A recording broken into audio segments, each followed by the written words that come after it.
you can demonstrate to CBP that you have remediated forced labor conditions in those countries and that the workers now have a voice in their production, then they can, be reestablished, trade reestablished with the United States. And so that's something that we're definitely working with the Department of Labor on, and they've been excellent partners in that respect. It's the Lawfare podcast. I'm Natalie Orpett, executive editor of Lawfare, with Brian Hoxie, director of the Forced Labor Division at U.S. Customs and Border Protection's Office of Trade. People are using forced labor as defined by the ILO and some of these conditions and vulnerability of people as an economic advantage. And I think that sometimes that gets lost in the discussion. It probably doesn't get lost on businesses who are competing with companies that are using forced labor. Today, we're talking about the Uyghur Forced Labor Protection Act and how his office is working to combat forced labor. Okay, so Brian, I've invited you on today to talk about your work managing what are really the front lines with respect to the implementation of the Uyghur Forced Labor Protection Act, which is, of course, the legislation that was passed in, I believe, December of 2021 in response to reports that China was rounding up its Uyghur population, detaining them in prison camps and so-called re-education camps, and pushing them into forced labor. So to just lay the groundwork a little bit, can you tell us a little bit more about how this act came to be, why this issue gained Congress's attention, and what the act was trying to accomplish? Sure. The UFLPA really came out of a number of different conversations, mostly at the Hill level, but there was a lot of engagement from our civil society organizations as well as activists and different people that have been affected by the state-sponsored forced labor conditions that exist in that region. And for a little bit of background on where we started prior to the UFLPA is that we have a 1930 law, the 19 USC 1307, which designates that goods made with forced labor are prohibited from entry into U.S. commerce. And around 2017, we started in the Trade Facilitation Trade Enforcement Act, we started a new initiative to investigate those claims and allegations and information that we had on forced labor conditions. And that, because in the TFTA, the Trade Facilitation Trade Enforcement Act, removed the consumptive demand clause from that 1930 law, it really opened up our ability to get a little bit more involved in looking at these allegations more broadly because we knew we could enforce more effectively. The consumptive demand clause and a little bit of background on that one is that if a company could claim that these goods may be made with forced labor, but there's no other market for these goods, I can't get them anywhere else, or they're not available in the United States, then they had that exemption. So once that was removed, it was very strict that if forced labor conditions occur, those are prohibited. A lot of the work that the team did, and that was prior before I arrived, was in the region, in the Xinjiang region of China, and finding these instances of forced labor where the Uyghurs were being persecuted and put in, like you said, into the detention camps and made to produce these goods and produce materials that went into goods that went into the United States. So we issued several WROs, withhold release orders, that prevent the goods from coming in under the 1930 law. So that was kind of the precursor to the UFLPA in the sense that we had a lot of enforcement actions already available in that region. And so people continued working on that outside in the private sector, and we continued to work internally on the WRO process. But when Congress passed the law, and then in December, and after the president signed it, we had 6 months to implement. So it was June of 2022 that we fully implemented the UFLPA. And in that time frame, it was an integrated multi-office team within CBP that built out all of the procedures and policies and the outreach and the communications to all the importers that would be affected by this. And then when we implemented in June of 2022, there was no slowdowns. There was some concern that the goods would come in and they'd just be, plugging up the ports. But we had a very excellent team that went through and were able to contact the trade, contact the different stakeholders, and make sure that everybody knew that this was going to be implemented, when it was going to be implemented, and what it looked like. So that's kind of like the arc, I guess I could go through of the history of where UFLPA kind of started. Okay, perfect. That's a really helpful overview. And I want to sort of dig into a bunch of different elements that you mentioned there. So as you said, there's been this law on the books, the Tariff Act of 1930, for almost a century at this point. And it includes the provision you mentioned, which prohibits the import of goods that are produced through forced labor. So it sounds from your telling that some of the recognition of what was going on in Xinjiang came from the fact that there were, of course, already enforcement efforts underway relating to the Tariff Act and making sure that it was really being effectuated. Is that a fair characterization? I think in terms of that, it's difficult for me to really really at this point guess what the focus was. I know that from CBP standpoint, we were doing everything we could to enforce this law, and we're currently doing everything we can to enforce the law. So since then, we've had the Countering America's Adversaries Through Sanctions Act, which affects North Korean labor anywhere in the world that is considered forced labor. And then that was prior to the UFLPA, which, the CATSA established the rebuttal presumption approach, which is an interesting approach where it's like it's automatically made with forced labor unless you can tell us it's not.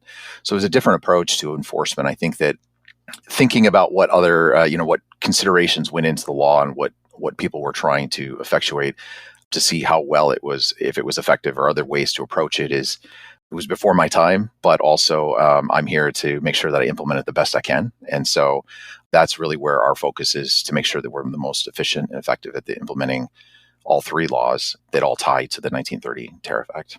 Right. Yeah, and I think it's worth digging in a little bit on exactly why Congress needed to pass this additional legislation to sort of bulk up the intent of the Tariff Act, and obviously we're talking specifically about forced labor. So let's start with the Tariff Act itself. And there's this notion that we all are aware of. We don't want goods that come out of forced labor coming into the United States. What exactly does the Tariff Act spell out in terms of how we are going to accomplish that goal? And then after we get a sense of that basic, foundation, I want to get a sense of this subsequent legislation that came up to sort of bolster it based on the United States' efforts to effectuate that goal. So the law itself speaks to and defines what forced labor is. And it is labor that is involuntary under the menace of penalty. It aligns well with the International Labor Organization's definition of forced labor, but also we use the 11 forced labor indicators from the ILO in order to determine whether there is a forced labor indicator present. If there's, then that is forced labor that is used in the production of those goods. The application of the law then goes into the regulations. So there are regulations for that law. And in it, it states that if CBP or the commissioner reasonably suspects, which we read as reasonable suspicion, we have reasonable suspicion that forced labor is used, then we can prohibit the goods from entry. The other section of it allows us to seize goods if we find the information is at a level of probable cause. And so the seizure of the goods allows us to then actually take control or custody of the goods. The importer cannot re-export those goods, and then they have to petition the government either to get them released or follow through with the cost of destruction. So that is where we issue our findings, and it's a much more stringent, I guess, legal standard, but also enforcement standard. But the effect of the law is that we immediately prohibit the goods. They arrive in the port, they are not released into entry, and then there's no post-entry or post-release assessment, which is what happens in revenue cases and those sorts of places, some other areas as well. It is an import ban, and you could say it's probably a non-tariff barrier, right? There's no tariffs collected. It's not a revenue issue. It's an admissibility issue. So that is the process that from the actual operational process of how we handle these. So is the entry point for, finding these goods and sort of exercising some jurisdiction related to the licenses that importers have? Is it related to what companies are doing? Sort of where is the point at which we are able to intervene in the life cycle of goods being produced and ultimately making their way to the United States to borders? Yeah, great question. So this all focuses on the foreign production of the goods. And so the producer of the goods, say it is an agricultural product, then that farm or whomever is then responsible for producing the goods. That is where the forced labor, if the forced labor conditions exist at that production, then that is the focus of the enforcement. So if you look at some of our withhold release orders, it will say this company, these products from this country. And so it's very specific to where the goods are produced. The other angle to this that we have in several different aspects. So for instance, we have a countrywide WRO on Turkmen cotton from Turkmenistan. And cotton itself is not typically imported into the United States as a raw material, right? You don't get bales of cotton imported. We import cotton products like shirts and pants and those sorts of things. So the production process that takes place is an entire supply chain. And this is where we have to look into that supply chain and look at the companies that are involved in the production of the good to see if they're sourcing those goods from, say, Turkmenistan, or in the case of the UFLPA, from the Uyghur Autonomous Region. So the supply chain tracing part of it is also another aspect of where we look to do the enforcement. And in that case, it would be it is always the importer's responsibility under customs law of reasonable care and ensuring that they are complying with the laws and they do their due diligence to make sure that any companies that they are directly importing from or in their supply chains are free of forced labor. And the direct imports are probably a little, quote, easier. It's because we know it's the exact same company. If you're directly importing that, like sugar or cotton, or take your pick from the list, then you should know that is completely, not going to be allowed into U.S. commerce, and then it will get stopped at the port. But it all goes back to the importer of record, and they are the ultimate party responsible for the entry of the goods and providing the information to show that they are admissible. Okay, that's really helpful. So with respect to enforcement, you mentioned that you all have to do essentially investigations, surveillance all along the supply chain, but then the sort of entity with which you can engage is primarily the actual importer. So tell us a little bit about how enforcement plays out. So typically what we'll do is we issue a detention order, and which is a standard customs detention process that we send them a notification that says these goods are going to be detained for, and then we list out the particular violation. So in this case, it would be forced labor or the UFLPA. The importer, in the case of a withhold release order, or in both cases, they can provide information that shows that those goods are actually admissible because they're not made with goods from forced labor. They're not made with goods from the Xinjiang region or with North Korean labor. So they can provide supply chain documentation, or they can provide direct documentation that those goods are not sourced from the company that is listed in a WRO or from the Xinjiang region or the entity list, which is part of the UFLPA. So then that engagement happens with our Centers of Excellence and Expertise, which is a CBP particular offices. There's 10 of them across the country, and they are broken down by specific commodity areas, such as base metals or pharmaceuticals or agriculture.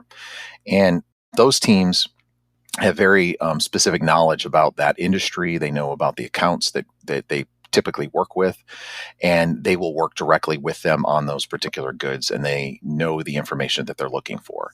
And after the reviews that the centers conduct, then they will make a decision on one way or the other. They'll either release the goods because they say that the importer has shown that they have done their due diligence, they do not have goods that are made from forced labor in their supply chain, or they'll issue a denial, and then those goods will be prohibited.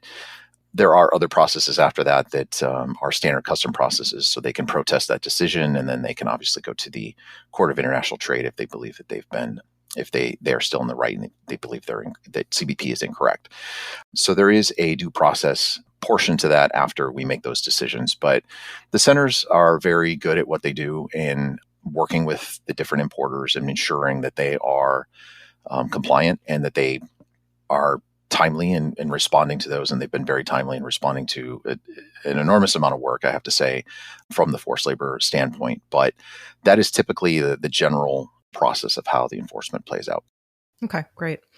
So I do want to go back to something you had mentioned in your initial overview, which was that the UFLPA reversed or sort of shifted this burden of demonstrating whether or not forced labor existed. So can you talk through that in a little more detail? What was the rule before? Why was this change necessary with respect to the Uyghur population, and what was happening in China in particular? Yeah, so I would say that the WRO process is what we had before, and we had to investigate and determine if there were the factors that we had, and there's a long process to go through in order to make sure that we have sufficient evidence to meet reasonable suspicion or a probable cause.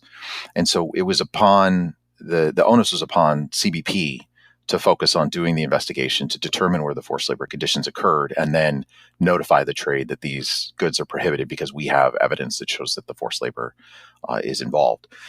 I don't know if I would say that it was necessary. I would say that it was an approach that Congress decided to pass is the rebuttable presumption.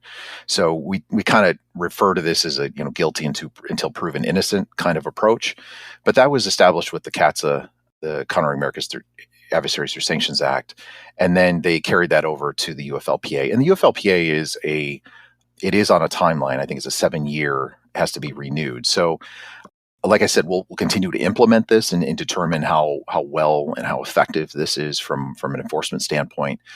But it did shift, to go to your question about the shifting of the rebuttable presumption.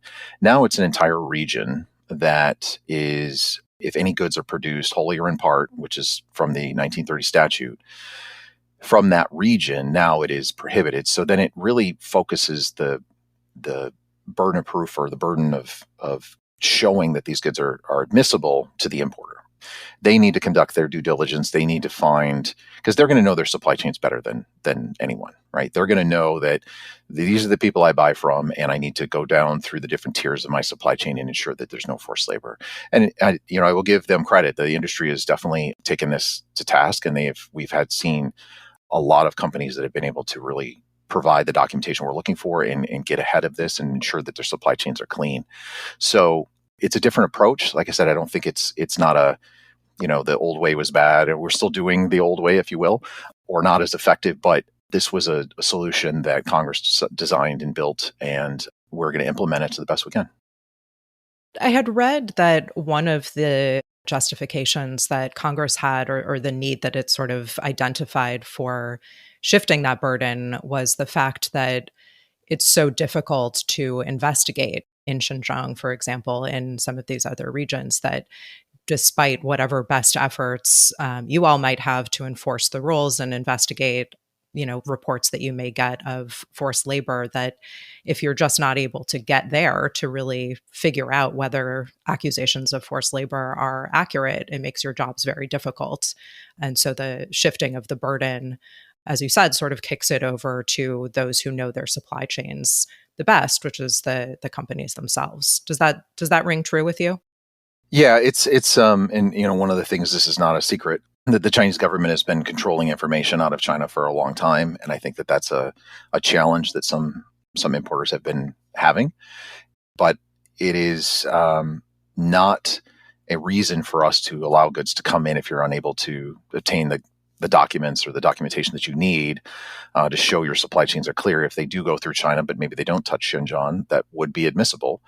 But it is getting more difficult in that respect. And I think that that's one thing that we hear frequently, that people are having challenges with that. So it would track that it is more difficult to get information out of China. And then obviously we wouldn't be able to visit or work directly in the region. Right. And there were reports in the news of late that one of the things that China has been doing with respect to these, so-called re-education camps, or the areas where people were really being forced into labor, was that they moved them geographically out of Xinjiang, which seems like it sort of removes from the jurisdiction or the reach of the UFPLA, given its geographic focus. So what do you think of that? What do you make of that?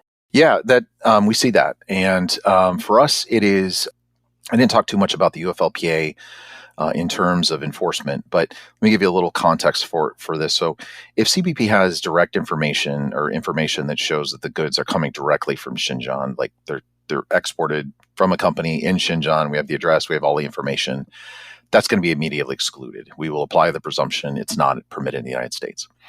The other piece of that is, if, as I mentioned, if there's a supply chain. And so that is a part where we're going to work with the importers, and they're going to give us information, and we're going to evaluate that information. The third piece of it that we didn't really talk to is the role of the Forced Labor Enforcement Task Force, which was established in the USMCA, but then was given more roles in the UFLPA. The Forced Labor Enforcement Task Force, their approach is to manage forced labor enforcement for the entire U.S. government. And so it's made up of 7 departments and agencies. We are an observer agency to the FLETF, and DHS is the chair. And they will evaluate the different criteria that is in the UFLPA for adding entities to the entity list, which is a public list of companies. Now, if you look at the 4 different criteria that are in there, you can source materials, you can buy materials, you can work with different companies, you could be in the region. Those are factors. But the last one is where there are labor transfers. And if the FLETF finds significant evidence that shows that there are labor transfers out of Xinjiang to different areas in the country, they can add that entity to the entity list. So for CBP, the approach is if we get something on the entity list, which is in our rebuttable presumption section of the law, it says that if we have goods that come directly from the region or on the entity list, we exclude. So we apply the presumption on any company that is involved directly from companies on the entity list. If we see imports, we'll immediately exclude those imports. And so we've had a couple companies that are outside of the Xinjiang region, and these are the companies are on the entity list that have been in that category of being involved in labor transfers. And so while we don't do the work on the labor transfer section, the FLETF is responsible for that, and we coordinate with them frequently on that. Okay. Yeah, I did want to ask actually about how all these efforts intersect with other agencies of the U.S. government. Obviously, there are a lot of pieces of the UFLPA, and it is, of course, part of a broader effort, both with respect to economic policy toward China, which I know is a very big question, but also with respect to economic policies and human rights. So I'm curious, those are both very, very big topics, but what your experience has been working with other agencies, working with Congress, sort of whatever you'd like to comment on with respect to those broader government-wide initiatives. Yeah, I will say in from the congressional space, we've had broad bipartisan support and engagement with a number of different offices and committees on the Hill. And so we continue to support them, and we're ready to meet with them anytime they would like, and we have frequently. And also, they've been very supportive of us in the budget, and we are using those resources very, very well and efficiently in ensuring that we're enforcing this law well. In the interagency, we've had an equal amount of support. I can speak a little bit from our perspective. Like I said, is that most of the work happens at the Forced Labor Enforcement Task Force, and they are engaged much more frequently. But we do work directly with the Department of Labor quite frequently as well on labor conditions and trying to build a better process for making sure that we can enforce our law, but also modify cases when companies are willing to remediate their forced labor. In that case, right, we're looking at companies that are accepting that they have forced labor conditions, and they want to correct it and reestablish trade with the United States. Our role and position has always been that we are not looking to prohibit countries from trade. We just want ethical trade. So if you can demonstrate to CBP that you have remediated forced labor conditions in those countries and that the workers now have a voice in their production, then they can be trade reestablished with the United States. And so that's something that we're definitely working with the Department of Labor on, and they've been excellent partners in that respect. We've had other areas where the engagement with USTR and State Department has been fantastic. Obviously, they have the role on some of the bigger topics that you discussed, and so we support them.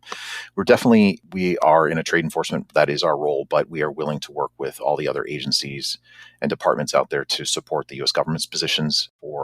And in that, we provide technical assistance and best practices, lessons learned to countries that want to increase their enforcement against forced labor goods, but also anything the interagency wants to collaborate with us on, we will do, and we've had great collaboration with them over the past couple of years. That's great. And I'm glad you mentioned best practices, because I wanted to ask about efforts outside of the United States to do similar work. So I had read, for example, that the EU was imposing a ban that is quite similar to the UFLPA. And I imagine in many other countries as well, there are discussions about this sort of effort to just, as you say, address places in a complicated supply chain and a very complicated global trade regime to try to push back on forced labor and similar human rights abuses. So, what sort of interactions have you had with partners abroad? What have you seen in terms of those efforts in other countries? Yeah, the engagement with the EU, we've had a couple, just some early outreach, but we stand ready to help. And like I said, is that if USTR and the State Department are engaged in those conversations early on, and then they want to pull us in, then we'll stand ready to help them, and we'll support any like-minded enforcement country that wants to establish new laws, new procedures, and we'll provide that, our experience from this. In the U.S.-Mexico-Canada agreement, we've had some engagement there as well. So outside of that, I can't really speak to any specifics, but like I said earlier, is that from a customs enforcement standpoint, we are ready and willing to share any best practices. And really the lessons learned, I think, is probably maybe a little more helpful because it has been quite a bit of work. And CBP and all the different partners that we work with, we've had a great group of people to collaborate and engage with and integrate this enforcement. So it's just sharing that information and making sure that we can give them our perspective. But of course, they're foreign countries; they're going to make their own decisions. And like I said, we're in the trade enforcement aspect of it and the customs aspect of it. So we don't go outside of that role, and we work with our other agency partners. Sure. I think I'd be curious to know, what are those lessons learned? Obviously, when some big legislation like this is passed, even if it is building on past regimes and work that's already been going on, the devil's always in the details. The complexities arise when you're actually rolling it out. So, what have you found? What were the early obstacles? What have you found as best lessons learned? Yeah, I think the one of the biggest, at least from an internal standpoint, is that you can't do this alone. Like one agency itself can't do it by themselves. Even within my office, I have a pretty good staff, and I have, like I mentioned earlier, as Congress has really given us the resources to be successful. But this is not just a Office of Trade perspective; it's a full CBP effort, and we need all offices and everybody to be on board and work together and integrate across that mission space. The other connection to that, you mentioned about the interagency, is that we also can't do it without the interagency. I think that if, I had to give advice, and I have given advice, like one of the questions was when I was up in Canada, is what would the advice of the Canadian government be from your perspective on the same question you asked? I said, is that, you've got to integrate with everybody across your government and make sure this is a whole government approach, because there's a number of areas where it's either outside of our expertise or we don't have the capacity to work that particular issue, that has been very helpful to have, the support of our interagency.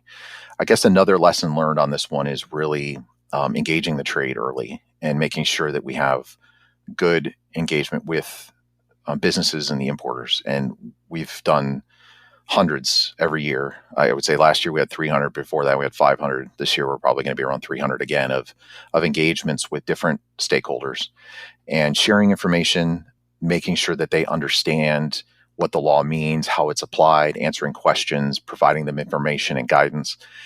Going back to what you said about the rebuttal resumption, right? This is a new process. This is a new way of oh, wow, there's another aspect to trade enforcement now.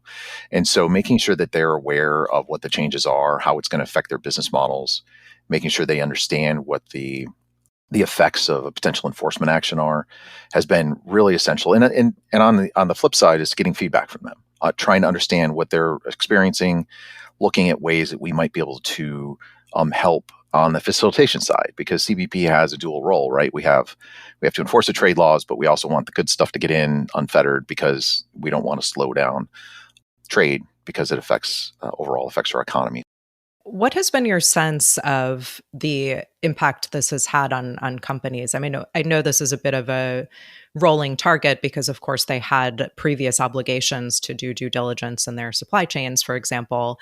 So many of them will have caught, before the existence of this law, problematic parts of the supply chain in Xinjiang in particular.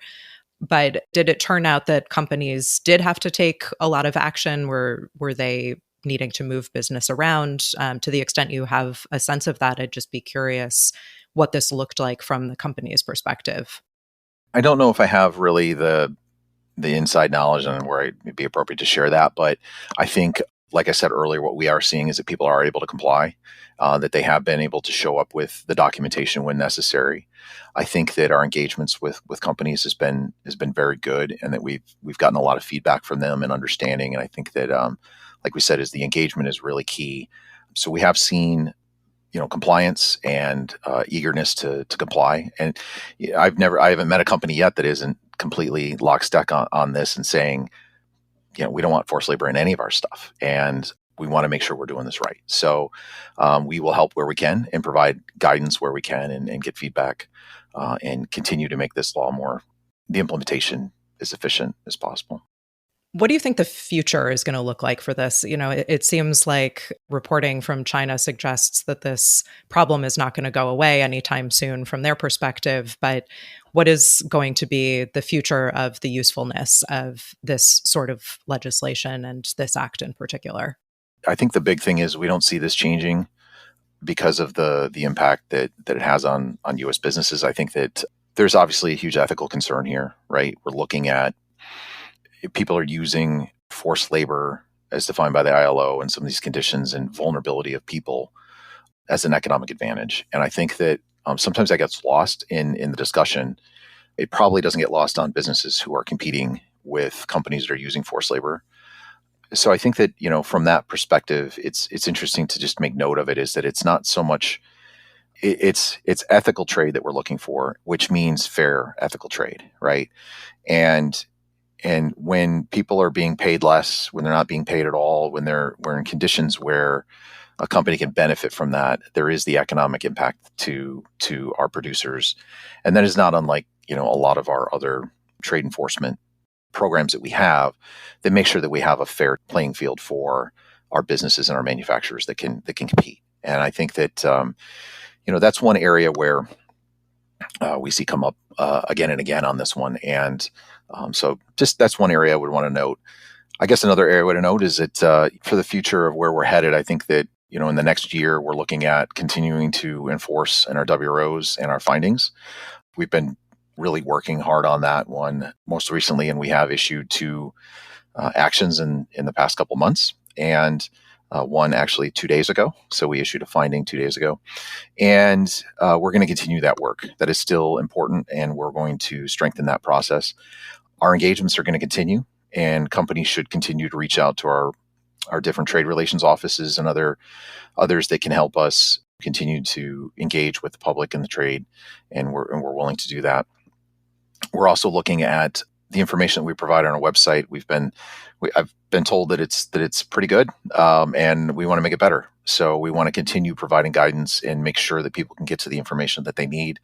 We just went through a website redesign, and we're trying to get that information to the public as well, and working on more ways to communicate more efficiently with our importer community and our trade community. So we're taking in a lot of action. So I guess the short of it is that a lot of this work is not slowing down at all. And we're going to continue on working in this space to make sure that we can provide the information that the importer community needs, but also to make sure that we have ethical trade flowing through the United States commerce. All right. I think that's a great place to leave it. Brian Hoxie, thank you so much for joining us. All right. Thank you so much. The Lawfare podcast is produced in cooperation with the Brookings Institution. You can get ad-free versions of this and other Lawfare podcasts by becoming a Lawfare material supporter at our website, lawfaremedia.org/support. You'll also get access to special events and other content available only to our supporters. Please rate and review us wherever you get your podcasts. Look out for our other podcasts, including Rational Security, Chatter, Allies, and The Aftermath, our latest Lawfare Presents podcast series on the government's response to January 6th. Check out our written work at lawfaremedia.org. The podcast is edited by Jen Patya, and your audio engineer this episode was Kara Schillen of Goat Rodeo. Our theme music is from Alibi Music. As always, thank you for listening.